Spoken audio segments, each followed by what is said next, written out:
하나님께서 우리에게 주신 말씀 함께 봉독하도록 하겠습니다. 하나님 오늘 우리에게 주신 말씀은 창세기 6장 5절에서 8절 말씀입니다. 말씀이 길지 않은 관계로 저희 다 함께 한 목소리로 같이 읽도록 하겠습니다. 5절에서 8절입니다. 시작. 여호와께서 사람이 악이 세상에 가득한 것과 그 마음에 품은 생각이 항상 악하기만 한 것을 보셨습니다. 여호와께서 땅에 사람을 만드신 것을 후회하시며 마음으로 아파하셨습니다. 여호와께서 말씀하셨습니다. 내가 창조한 사람을 땅 위에서 쓸어버릴 것이다. 사람으로부터 짐승과 기는 것들과 공중의 새들까지 다 그렇게 하겠다. 이는 내가 그들을 만든 것을 후회하기 때문이다. 그러나 노아만은 여호와께 은혜를 입었습니다. 기적의 시작이라는 제목으로 말씀 나눠주실 이서진 목사님 나올 때 큰 은혜 받으시기 바랍니다. 네, 감사합니다. 그 CH630 저희 채널 630 예배에 오신 여러분 너무 환영하고요. 저 개인적으로는 굉장히 특별하다 생각을 했습니다. 별일 아닐 수 있지만 하나님께서 우리에게 오늘 은혜를 많이 주셔서 채널 630이 생긴 지 제 생각에는 처음인 것 같은데요. 전에도 한번 있었을 것 같기도 합니다. 제가 온 뒤로는 확실히 처음인데 오늘 예배 인원이 처음으로 100명을 넘어서 참 기쁜 시간이다 생각이 듭니다. 옆 사람에게 격려의 박수를 해주시고요. 사람 숫자가 중요한 것은 아니지만 하나님께서 저희에게 사람들을 보내주시고 은혜 받을 만한 환경을 만들어 주신다는 것 참 귀한 시간이라는 생각이 듭니다. 특별히 저희 예배만 섬기는 분들만 오신 게 아니고 우리 쉐마 찬양팀도 오고 그리고 길 찬양팀도 오셨는데 다시 한번 아름다운 찬양과 또 멋진 하모니로 섬겨준 두 팀을 위해서 격려의 박수를 부탁드립니다. 부탁드립니다. 옆 사람에게 이렇게 인사해 주시겠어요? 당신은 아름다운 사람입니다. 조금만 더 진심이 있으면 교회가 좋아질 것 같아요. 다시 한번 옆 사람에게 당신은 아름다운 사람입니다. 네. 형제끼리 인사하니까 굉장히 어색하죠. 그래도 교회의 제일 좋은 점 중에 하나는 형제끼리 사랑하는 게 아닌가 싶습니다. 형제끼리도 다시 한번 용기 낼 수 있도록 당신은 참 멋있는 사람입니다. 네, 좋은 시간이라는 생각이 듭니다. 저는 축복하고 다른 사람을 축복하고 스스로를 축복하는 게 굉장히 중요하다고 생각하고요. 저는 믿는 대로 축복하는 대로 된다고 믿는 사람입니다. 가슴에 손을 얹고 저를 따라해 주시겠어요? 스스로를 축복하겠습니다. 하나님은 나를 사랑하십니다. 나는 그 사랑 안에 있습니다. 이 시간 말씀 앞에 내 마음을 엽니다. 나는 절대로 이전과 같지 않을 것입니다. 아멘.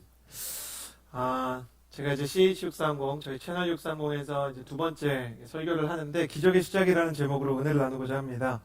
제가 결혼을 했거든요. 신혼 초에 아내가 굉장히 좋아하는 활동 중에 하나가 헬스장에서 트레이닝을 하는 거였어요.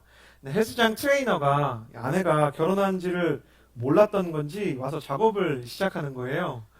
큰 작업들을 하는 거죠. 막 6개월 회원권을 그냥 공짜로 해주고요. 트레이너가 아니고 사장님이었는데 공짜로 해주시고 그리고 덤벨 같은 것도 막 이렇게 선물로 주시고 덤벨이 선물인지 잘 모르겠지만 하여간 선물로 주시고요. 그리고 자꾸 카톡 메시지를 보내는 거예요. 그래서 아내가 자꾸 이렇게 헬스장 사장님한테 연락이 와. 아내가 그런 자랑할 때는 알아서 잘하라는 것이죠. 제가 이거 어떻게 반응을 보여야 될지 굉장히 이렇게 심란한 상황이었습니다. 제가 아내를 사랑한다고 해서 당신 그 남자랑 어떻게 한번 잘해봐 그러면 그게 어떻게 사랑이라고 할 수 있겠습니까? 제가 아내랑 살면서 배우는 게 있는데요. 저를 따라해 주시겠어요? 사랑에는 마지노선이 있다. 사랑하기 때문에 남들이면 괜찮은 문제. 여기 계신 자매님들이 그런 헬스장 사장님이 이렇게 작업을 건다 그러면 그 사람이 어떤 사람이냐에 따라서 그 사람이랑 잘해보라고 얘기할 수 있지만 제 아내한테는 그럴 수가 없는 겁니다.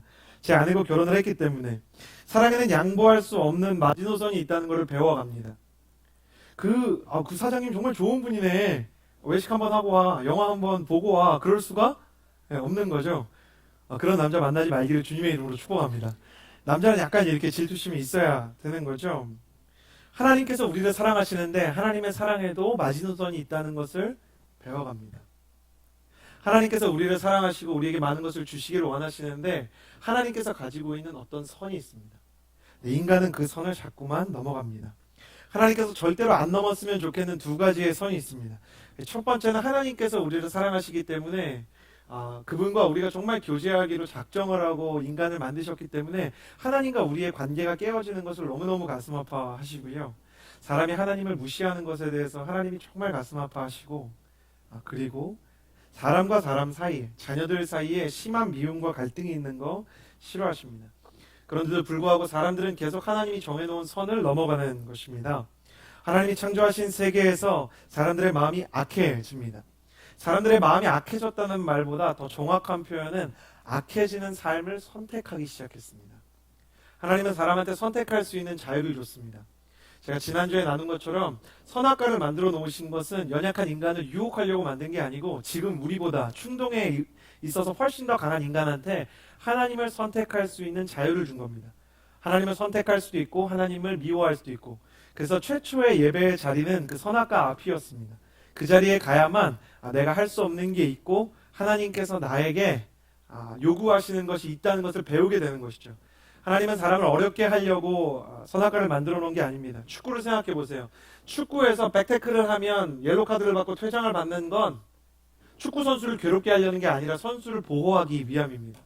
하나님께서 선악과를 만들어 놓으셨던 것이 사람에게 자발적으로 선택을 받고 그 사람에게 직접적으로 또 자유롭게 선택받고자 하는 마음이 있었던 것입니다. 사람들은 선악과 무시합니다. 선악과만 무시한 게 아니고 그 뒤로 계속 하나님의 자리를 지워갑니다. 하나님을 기억할 수 있는 자리, 하나님에 대해서 생각할 수 있는 자리, 하나님에 대해서 묵상하고 그분을 예배할 수 있는 자리를 하나하나 지워버리는 것입니다.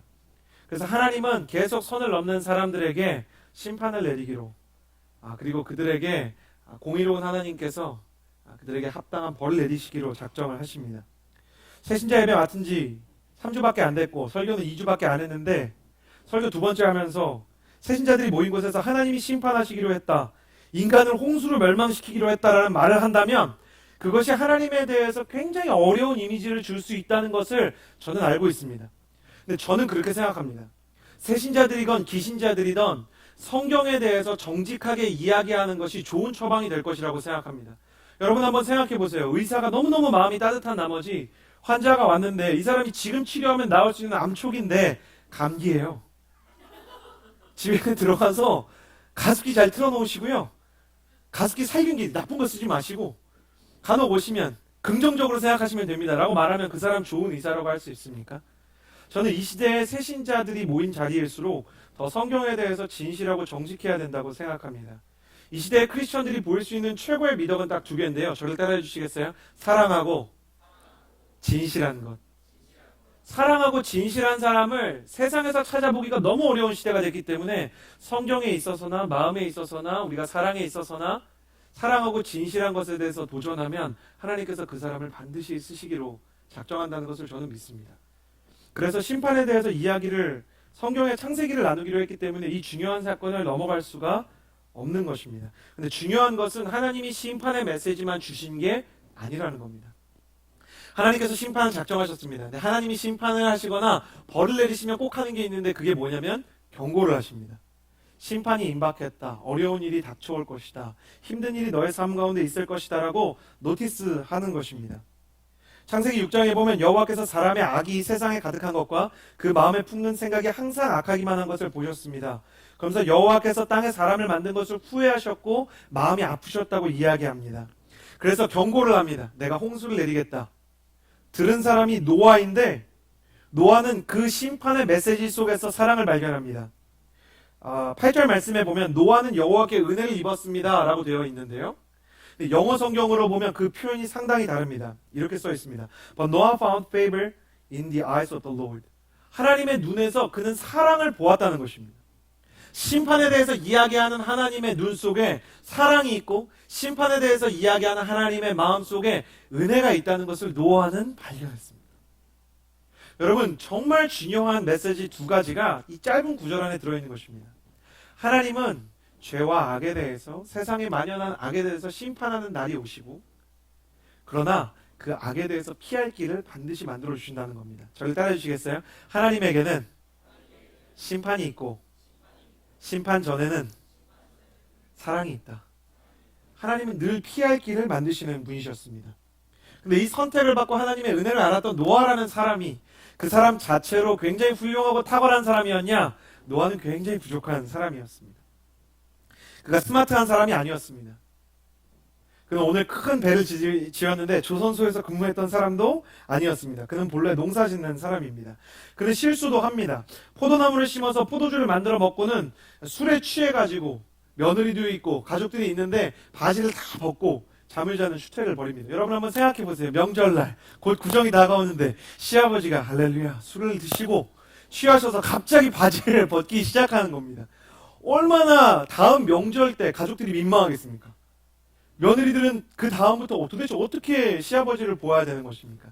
그는 이 정도로 실수가 있는 사람이었습니다. 그러나 하나님께서 그 평범한 사람에게 하나님의 메시지를 주십니다. 왜냐하면 그는 끝까지 살아있는 심판 끝에 어떤 가장 어려운 일 끝에도 여전히 살아있는 하나님의 사랑과 은혜를 발견하는 사람이었기 때문입니다. 저는 이번 주 월요일 날 수술을 했습니다.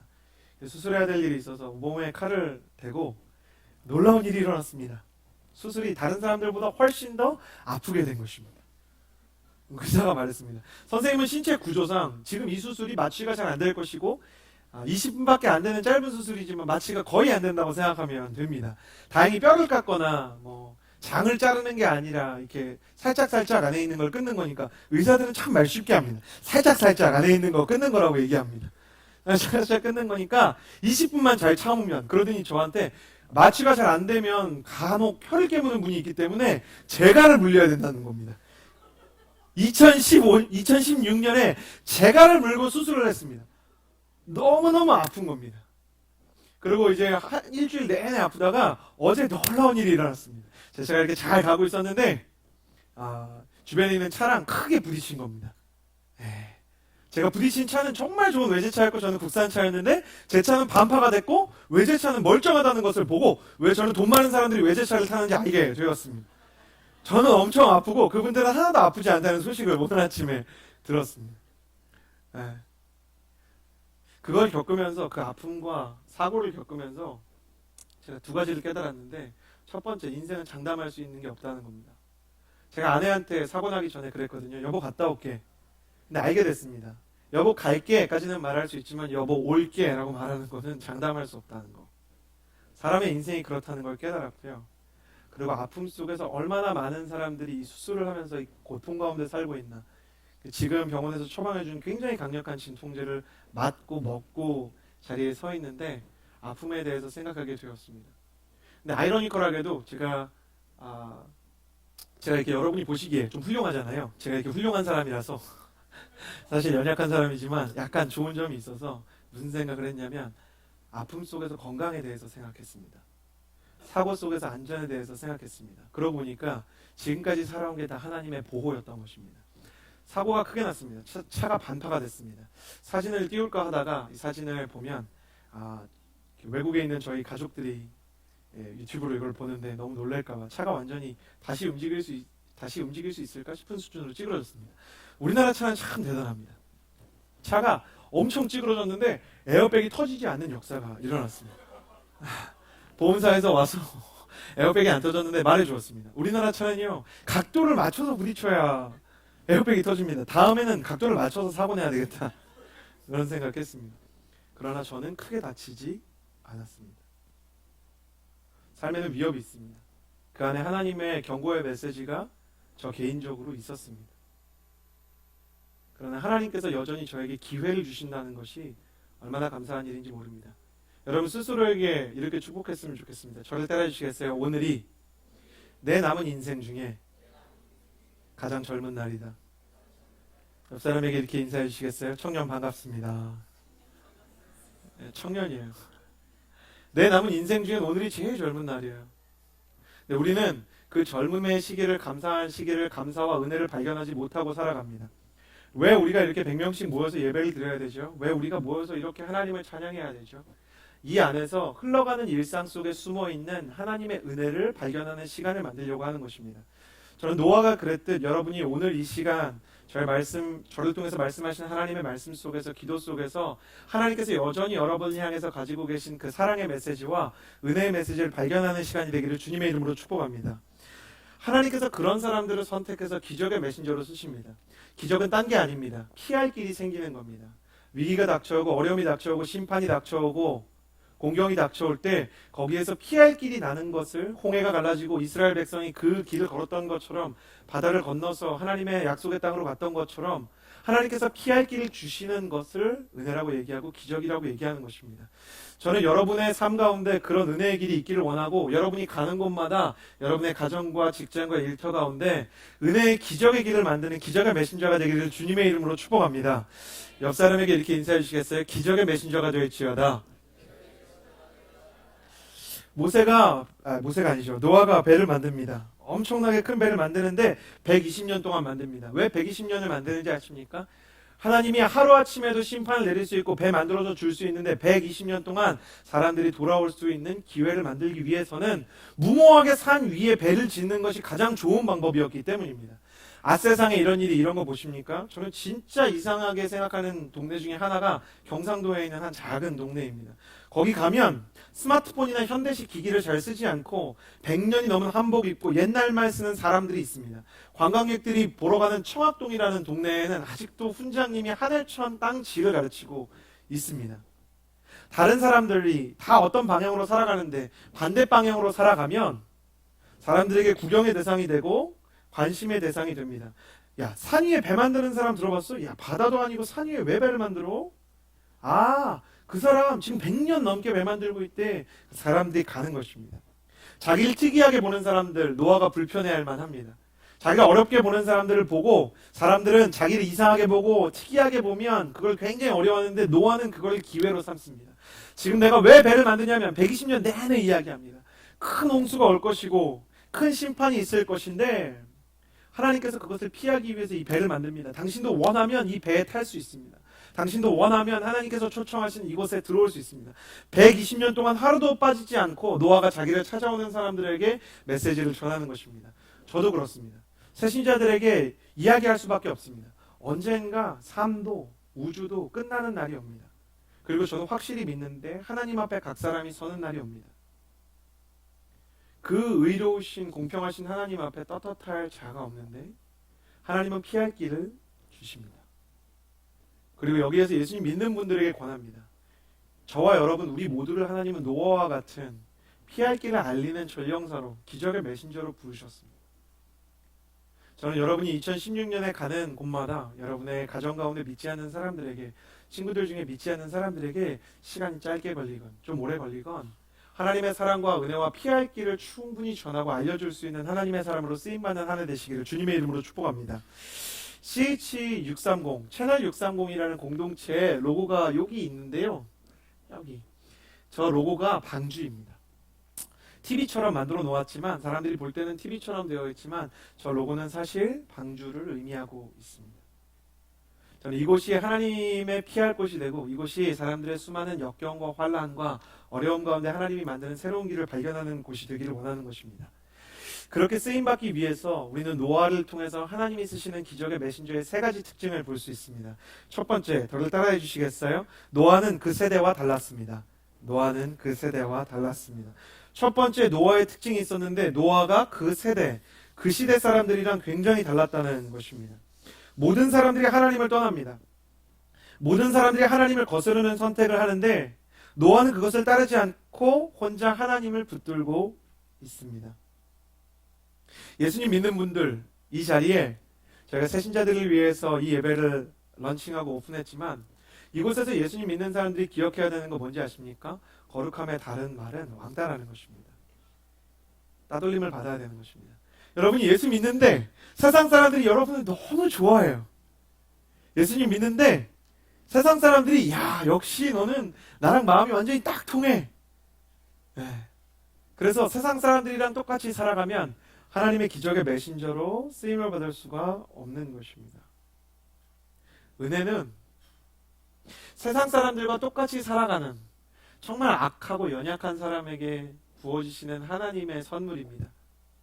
그러나 은혜는 거기에서 멈추지 않습니다.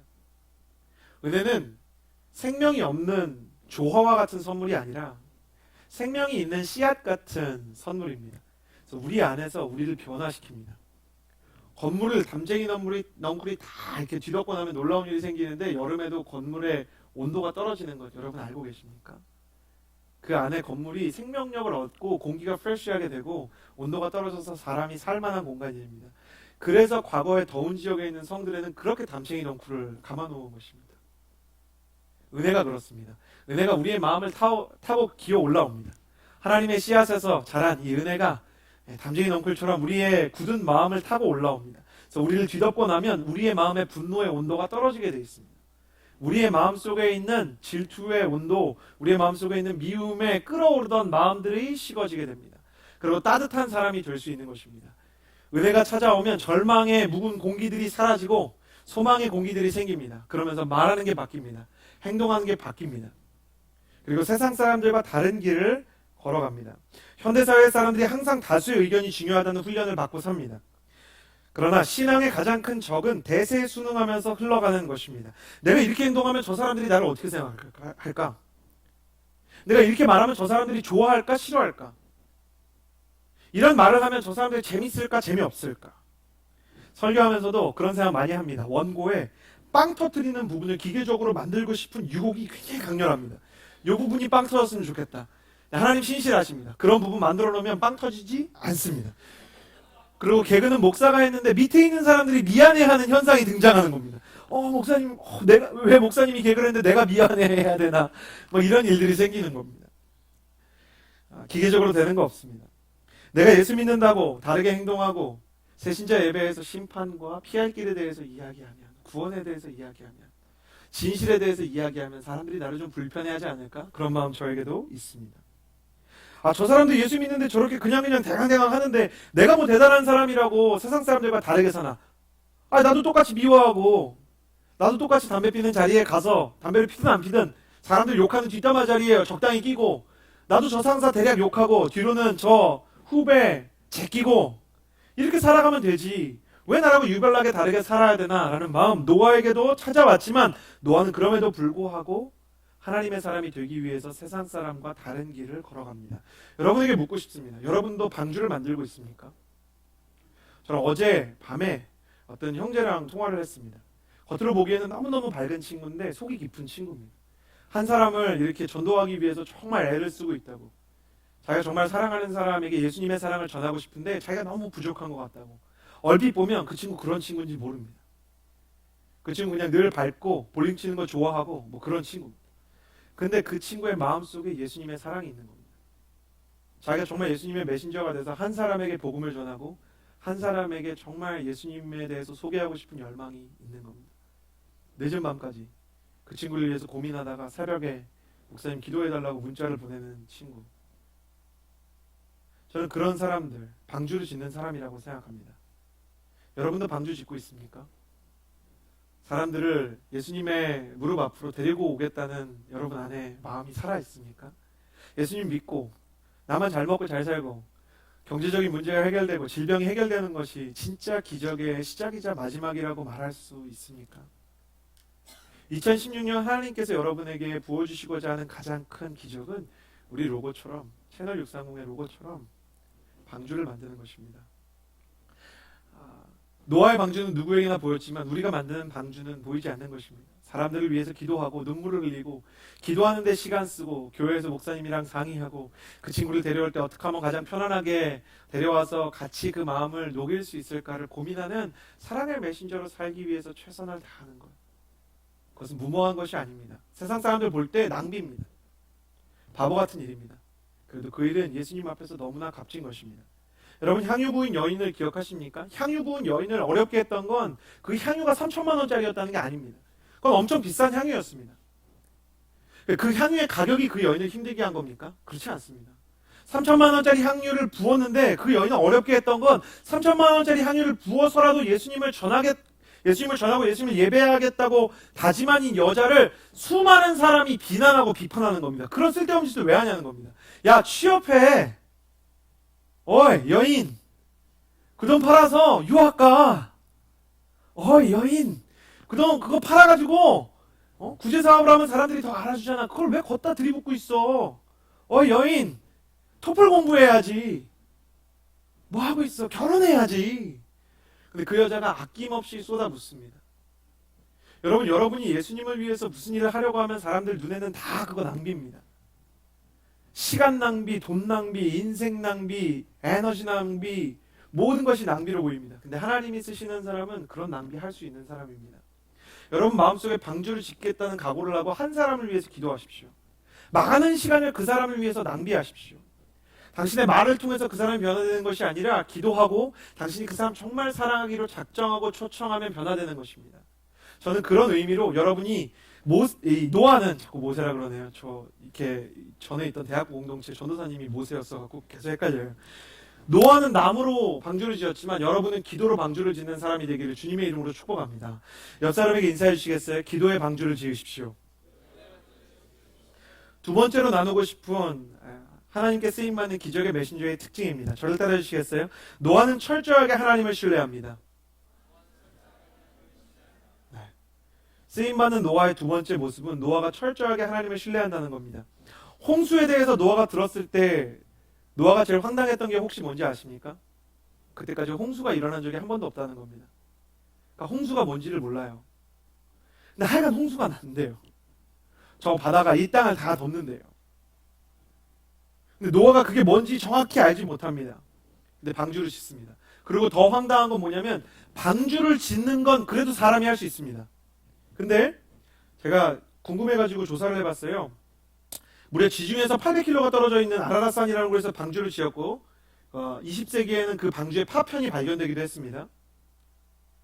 근데 17,600쌍의 동물들이 들어가야 돼요. 방주를 짓는 건 할 수 있는데 동물을 데려오는 건 쉽지가 않습니다. 그것도 남자 하나 여자 하나인데 사자를 잡아서 얘가 형제인지 자매인지 확인을 하고 펭귄같이 독특하게 생긴 애는 도저히 봐도 이게 형제인지 자매인지 물어봐도 999 거리고 알 수 없고, 그런데 그런 동물들을 데려오는 게 너무너무 어려운 일 아니었겠습니까? 홍수도 뭔지 모르겠고 동물들도 상상이 안 되는 상황 속에서 놀라운 일이 일어나는데 하나님께서 어떻게 노아에게 역사하시냐면 창세기 7장 7절에서 9절 같이 한번 읽어보았으면 좋겠습니다. 같이 읽어봅시다. 시작. 노아가 그의 아들들과 그의 아내와 그의 며느리들이 홍수를 피해 방주로 들어갔습니다. 정결한 동물들과 정결하지 않은 동물들, 노아에게 명령하신 대로 암수 한 쌍씩 노아에게 와서 방주로. 가장 중요한 구절은 노아가 동물들을 잡아온 게 아니라는 겁니다. 노아가 방주를 완성했을 때 방주를 한참 건조하고 그 문을 열었더니 동물들이 줄 서 있는 겁니다. 저는 설교를 준비하고 말씀을 읽으면서 이 장면이 너무너무 감동적이었습니다. 생각해 보셨습니까? 120년째 방주를 지었습니다. 방주를 짓는데 엄청 나이가 들었는데 동물 잡으러 갈 생각하니까 진짜 까마득한 겁니다. 노아가 아마 동물 잡으러 갔으면 지구가 그렇게 넓다는 것 때문에 너무너무 충격을 받았을 거예요. 비행기로만 23시간 한 바퀴 아닙니까? 근데 노아가 다 만들고 잠을 자고 동물은 어떡하지? 그리고 다음날 문을 열었는데 동물들이 줄을 서 있는 겁니다. 노아가 방주를 만들기 시작했을 때부터 하나님은 동물을 보낼 계획을 가지고 계셨습니다. 그래서 처음에 명령하실 때 동물을 모으라는 얘기를 하지 않고 동물을 태우면 된다라고 써 있습니다. 창세기의 정확한 원어를 보면 동물은 태우기만 하면 된다라고 써 있습니다. 그리고 실제로 그 일이 일어난 것입니다. 기적이 뭔지 아십니까? 기적은 하나님을 신뢰하는 사람이 하나님을 위해서 한 걸음씩 디딜 때 이미 저쪽에서 10걸음, 20걸음 준비된 하나님의 계획을 만나는 것입니다. 우리는 한 걸음 순종하면서 엄청 두려워합니다. 왜냐면 가야 되는 데가 저 먼 산인데, 김영창 목사님이라고 여기 그 길공동체 과거에 이렇게 맡으셨던 굉장히 이렇게 단순 무식한 목사님이 계세요. 정말 단순 무식해요. 아울리치를 갔는데 산을 올라가는 아울리치예요. 산을. 근데 너무 고산지대인 거예요. 그러니까 20걸음 올라가면 10분 쉬어야 돼요. 김영창 목사님은 자신이 있었어요. 분명히 가기 전에 나는 진짜 두려운 게 없어. 갈 수 있어. 그러더니 올라가서 수목으로 진짜 실려갈 것 같은데 이 고산지대라는 게 어마어마한 스트레스가 있거든요. 기압이라는 게. 예? 그런데 그곳에 이렇게 올라가기로 했을 때 하나님께서 그것을 통해서 그 팀에게 주시는 은혜가 있어요. 한 걸음 한 걸음 힘들게 가는데 거기에서 이렇게 맨발로 올라가는 순례객들, 아무렇지도 않게 그 설산을 뛰어 올라가는 사람들을 보는데 그들의 저 고행, 저렇게 해야만 구원을 받을 수 있다고 이야기하는 사람들에 대해서 마음이 아픈 거예요. 그러니까 그들에 대해서 정말 마음을 나누면서 이야기를 나누는데 그들이 자기 산에 올라왔기 때문에 복음을 전하고 사랑을 전하는 사람들과 소통을 하기 시작하는 거예요. 산 한 걸음 올라가는 것도 힘들어서 헉헉대는 우리한테 하나님은 하나님의 계획을 이미 준비를 해놓은 거예요. 여러분, 하나님이 생각해 보세요. 펭귄 같은 게요, 아라랏산까지 올라 그러면 한 대에 못 와요. 펭귄 걷는 거 아시잖아요. 그럼 오다가 알낳고 오다가 알낳고 오다가 알낳아야 돼요. 그러면 언제 출발했을까? 이런 거 연구한 학자가 있어요. 펭귄이 아라랏산까지 걸어오려면 얼마나 걸릴까? 놀라운 게 뭔지 아세요? 이미 200년 전엔 출발을 해야 되는 거예요. 노아가 순종하기 전부터 하나님이 먼저 준비한 거예요. 누가 먼저 준비하나요? 저는 이 표현을 되게 좋아합니다. 당신도 결국은 알게 될 거예요. 하나님이 당신을 위해서 굉장히 많은 준비를 하고 계시다는 것을.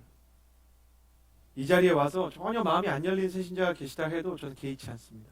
왜냐하면 알게 될 거예요. 하나님이 날 위해서 이렇게 많은 준비를 하셨구나. 과거에 교회를 다니다가 상처를 받았던 우리 리더십들 중에도 아십니까? 교회가 깨어진 경험을 한 교회에 상처를 받은 사람들이 있습니다. 하나님이 새 일을 하십니다. 하나님이 놀라운 은혜로 그들을 회복시키고 계십니다. 저는 그들의 친구가 될 것이고 그들에게 정말 사랑을 부을 것입니다. 하나님께서 많은 것을 준비하셨다는 것을 여기 있는 모든 사람들이 알게 되는 날이 올 거라고 저는 믿습니다. 여러분, 그런 경험하고 싶지 않으십니까? 여러분, 정말 하나님께서 나를 위해서 준비하신다는 것을 알기를 원하지 않습니까? 노아는 그런 마음이 있었습니다. 그래서 창세기 6장 22절에 노아가 그대로 행했으니 하나님께서 그에게 명령하신 대로 했다는 것입니다. 여러분, 한 걸음 가보십시오. 저는 오늘 여러분에게 많은 것들을 요구하고 싶진 않습니다. 근데 뒤에 4개의 테이블이 있는데 만약에 예수님에 대해서 조금 더 알고 싶고 이 공동체에서 마음을 나누고 싶다면 저희 순모임은 미리 말씀드립니다. 잘 준비되어 있지가 않습니다. 지금 세팅하고 시작하는 단계이기 때문에 잘 준비되어 있지 않지만 조금씩 방주가 되고 사람이 세워지고 동물이 하나님께로 오는 것 같은 준비된 역사를 경험하게 되는 모임이 될 겁니다. 그래서 남아서 어떻게 쉐어하고 어떻게 기도 제목 나눌지 같이 나눠주셨으면 좋겠습니다. 여러분의 마음을 나누고 여러분의 삶을 나누면 하나님께서 여러분에게 은혜 주실 거라고 생각합니다. 옆 사람에게 인사해 주시겠어요? 하나님은 당신을 위해서 준비하십니다. 세 번째로 나누고 싶은 것은 노아가 포기하지 않았다는 것입니다. 저를 따라해 주시겠어요? 노아는 포기하지 않습니다. 쓰임받는 기적의 메신저 노아의 세 번째 모습은 노아가 포기하지 않습니다. 120년 동안 비가 오지 않았습니다. 홍수가 나지 않았습니다. 근데 계속 방주를 짓는 겁니다. 비가 잠깐 오다가 그치고 비가 잠깐 오다가 그치고 홍수가 언제 오나 싶은데 계속 방주를 만드는 겁니다. 사람한테는 슬럼프가 올 수 있습니다. 슬럼프가 있어도 예배 드려야 되는 겁니다. 오늘 예배 오면서 그런 사람 몇 명이나 됐겠습니까? 여러분 뭐 오늘 예배 오면서 그렇게 오셨어요? 우와, 주일이야! 난 진짜 교회하는 날만 기다렸다. 뭐 이런 분 계세요? 와, 역시 일요일은 교회지. 여러분 그러세요? 예수님 진짜 열심히 믿는 사람도요, 교회 안 가고 싶은 날 많아요. 어떤 예수님 진짜 오래 믿은 남자가 아내한테 그랬대요. 여보, 오늘은 나 진짜 교회 가기 싫다고. 아내가 정말 긍휼한 눈으로 그랬대요. 여보, 당신이 교회 가야 되는 이유가 3개가 있어요. 첫째, 예수님이 당신을 기다리세요. 두 번째, 예배는 감정에 따라 드리는 게 아니에요. 세 번째, 이서진 목사님 안 가면 설교 누가 합니까? 저예요. 예수님을 믿어도 교회 가는 것조차 쉽지 않은 사람들이 있어요. 근데 여러분 왜 나오셨어요? 둘 중에 하나죠. 셋 중에 하나예요.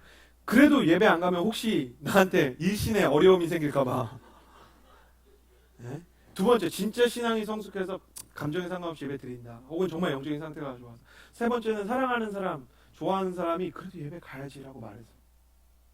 그 사람 때문에. 그러나 그 시간을 버티고 자리를 지키는 것 자체가 저는 굉장히 큰 의미가 있다고 생각합니다. 왜냐면 노아가 방주 만들면서 저는 솔직하게 노아 인간이기 때문에 그랬으리라 생각합니다. 방주 만들면서 날마다 그랬을까요? 위대하신 주 막 120년 동안 찬양의 위대 안 그랬을 거예요. 아 언제 와? 뭐 동물 언제 잡어? 아 저는 아들이라는 놈이 진짜 도와주질 않네. 이런 날이 막 하루 이틀이었겠어요? 지금 하면서 네. 저를 완전 이해합니다. 길 찬양팀이든 쉐마든 오실 때 어려웠을 수 있지 않습니까? 목사님이 가라 그러고 예배 인도자 가자니까 일단 가긴 가는데 아 내가 주일날 늦게까지 섬겨야 되나 싶을 수도 있잖아요. 그렇죠? 저는 그걸 이해합니다. 완전 이해합니다. 저는 그 세션들의 괴로움 이해합니다. 세션 한 명이 저한테 그랬습니다. 목사님 아르바이트 비라도 주세요. 네, 그럴 수 있어요. 사람이기 때문에. 근데 저는 돌아갈 때는 달랐으면 좋겠는 거 하나 있는 겁니다. 그래도 오길 잘했어. 우리의 삶에서 하나님 앞에 신실하지 못할 수 있다는 거 인정해야 됩니다. 세상에 뭐 그런 사람들이 있어 이렇게 생각할 필요 없습니다. 나한테도 영혼의 밤은 옵니다. 하나님이 영혼의 밤이 있는 사람이 자리를 지킨다면 그 힘들고 어려운 상황에서 지지고 볶고 싸우고 어려우면서도 끌려서든 자의에 의해서든 타의에 의해서든 와서 그 자리를 지키는 사람, 포기하지 않는 사람 하나님 사랑하십니다. 말씀에 그런 말씀이 있습니다. 우리가 선을 행하되 낙심하지 않으면 때가 이른 줄 거두리라는 말이 있는데 여기서 낙심은 빨리 포기하는 마음입니다. 빨리 포기하지 않으면 하나님의 일이 일어나는 걸 봅니다. 기적의 메신저는 포기하지 말아야 합니다. 우리는 수많은 경우에 포기하고 싶습니다. 문제가 생기면 포기하고 싶습니다. 결혼을 할 땐 좋았는데 사람의 마음이 얼마나 간악하냐면 결혼할 때는 대범한 남자라고 생각했는데 결혼을 하고 나니까 이 남자가 무책임한 거예요. 결혼 전에는 꼼꼼해서 좋았는데 결혼해보니까 쪼잔한 거예요. 철두철미한 사람이라고 생각했는데 숨막히는 사람이고 유머 감각이 있다고 생각했는데 진지함이 없는 사람이라고 생각을 해요. 이런 부정적인 일이라도 일단은 결혼을 하게 되기를 주님의 이름으로 축복하고요.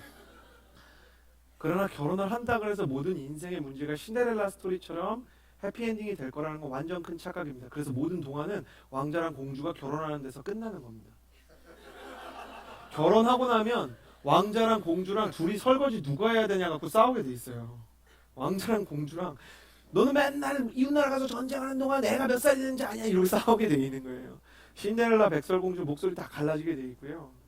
아름다웠던 몸매도 다 사라지게 돼 있어요. 우리는 그러면 사랑도 포기합니다. 네, 하나님의 사람들은 귀한 게 힘든 상황이 왔을 때도 포기하지 않습니다. 저랑 아내랑 11년째 연애하고 있습니다.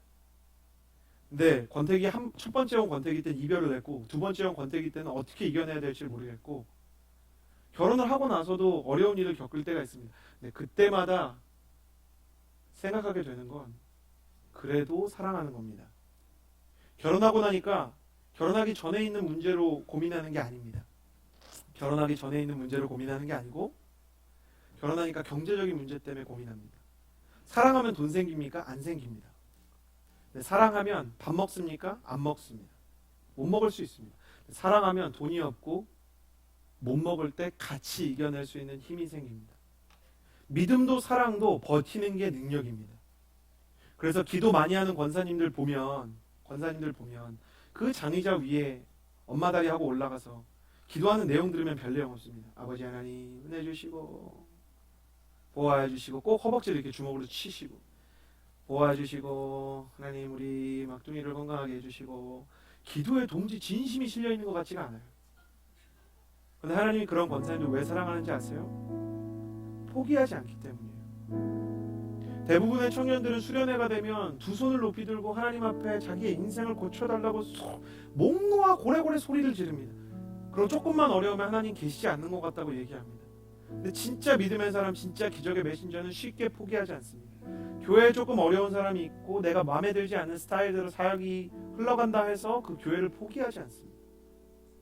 포기하지 않고 낙심하지 않는 사람 하나님께서 쓰십니다. 스트레스와 압박감이 여러분을 힘들게 합니까? 여러분을 비웃는 사람들이 여러분을 괴롭게 합니까?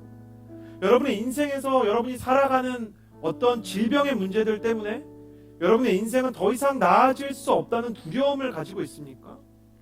여러분이 가지고 있는 생각 속에 반복됐던 실패와 떠나갔던 어떤 형제가 남긴 그 말들과 그 태도의 상처들 때문에 여러분은 다시 살아가지 못할 것이라고 생각하고 이 2016년 연초에 벌써 여러분의 인생에서 가장 소중한 사랑과 하나님을 향한 믿음을 포기한 건 아닙니까? 여러분 영적인 슬럼프 때문에 이 자리에 앉아있지만 기도하고 싶지 않고 영적인 어려움과 내 안에 있는 죄와 세상 사람들을 따라간 것 때문에 예수님께서 나를 포기하셨다고 생각합니까? No! 그렇지 않다는 것입니다. 하나님은 결코 우리를 포기하시지도 않고 내가 하나님에 대해서 어떤 마음을 가지고 있다 그래도 하나님은 120년이 넘는 세월 동안 우리를 고치기를 원하고 하나님은 인간을 포기하지 않기 때문에 독생자 예수 그리스도를 보내셨고 저처럼 문제가 많은 사람을 고치셨고 이 이야기를 나중에 여러분 제 인생 이야기를 더 듣게 되겠지만 저처럼 악하고 상처가 많은 사람의 삶을 고치신 것입니다. 대부분의 목사들은 죄인입니다. 아주 나쁜 죄인이고 그들의 인생은 아주 어두운 가운데 있었습니다. 그들의 인생에 소망이라는 것이 없었고 질병이 있었고 죄가 있었습니다. 그런데 하나님은 포기하지 않았습니다. 왜 하나님께서는 포기하지 않는 사람을 귀하게 여기시냐? 하나님이 포기하지 않는 분이시기 때문입니다. 당신이 하나님을 닮아서 포기하지 않는 사람이 되기로 결정하면 하나님께서 여러분을 구원하시고 여러분에게 변화를 일으키시고 여러분이 변하지 않을 거라고 생각했던 여러분의 가정과 인생을 변화시키리라는 확신이 내 안에 있는데 여러분에게도 그 믿음이 전해지기를 주님의 이름으로 축복합니다. 노아가 그렇게 배를 짓고 나서 고작 8명 구했습니다. 수많은 사람들이 자기 얘기를 안 들었지만 누가 그 진정성을 믿었냐면 그 가족이 믿었습니다. 여러분 만약에 여러분의 인생에서 대단한 성공을 거두지 못했지만 여러분 때문에 인생을 변화시킨 8명이 있다면 잘못 산 것입니까? 여러분 때문에 구원받은 8명이 생긴다면 여러분의 인생이 나락으로 떨어질 만큼 실패한 것입니까? 하나님 앞에 가서 그러시려고요? 주님! 제가 삼성도 아니고 구글에서 일하다 왔어요. 무슨 의미가 있어요? 요즘에 페이스북에 막 그런 거 자랑하는 친구들 많더라고요. 주님, 제 차고를 보세요. 람보르기니, 포르쉐, 페라리, 스포츠 3대 명차가 있어요. 벤틀리. 목사가 너무 차종을 많이 알긴 하는 것 같아요. 제 안에 뭔가 잘못된 게 있어요. 저를 목사 안 됐으면 그런 삶 동경했을 것 같아요. 이게 성공입니까? 주님 앞에 가서 이렇게 얘기하십시오. 주님, 저는 평생 서울에 제 집 한 칸 마련하지 못하고 월세로 살았습니다. 그렇지만 주님께서 제자 삼으라고 하셔서 인생 돌아보니까 딱 5명 전도했는데 각자 교회에서 열심히 섬기고 있습니다. 하나님, 내가 젊은 시절에 죽었지만 죽기 전에 우리 엄마 전도했습니다. 믿지 않는 내 남편이 분노 가운데 상처 가운데 있는 거 하나님께서 나를 통해서 고치셨습니다. 그럼 무엇이 기적입니까? 하나님께서 여러분을 사람 변화시키는 기적의 메신저로 부르십니다. 이 시간에 같이 한번 기도하시겠어요? 가슴에 손을 얹고 이렇게 기도합시다. 하나님, 포기하지 않게 해주십시오. 특별히 이렇게 기도합시다. 사람 포기하지 않게 해주세요. 여러분, 하나님 앞에서 하나님이 내게 맡겨주신 가족들, 내게 맡겨주신 사람들 포기하지 않게 해달라고. 하나님, 내가 한 사람이라도 2016년에 하나님의 방주에 태우는 기적의 메신저가 되게 해달라고. 우리 그렇게 사람 포기하지 않는 사람 되게 해달라고 기도하며 나아갑시다.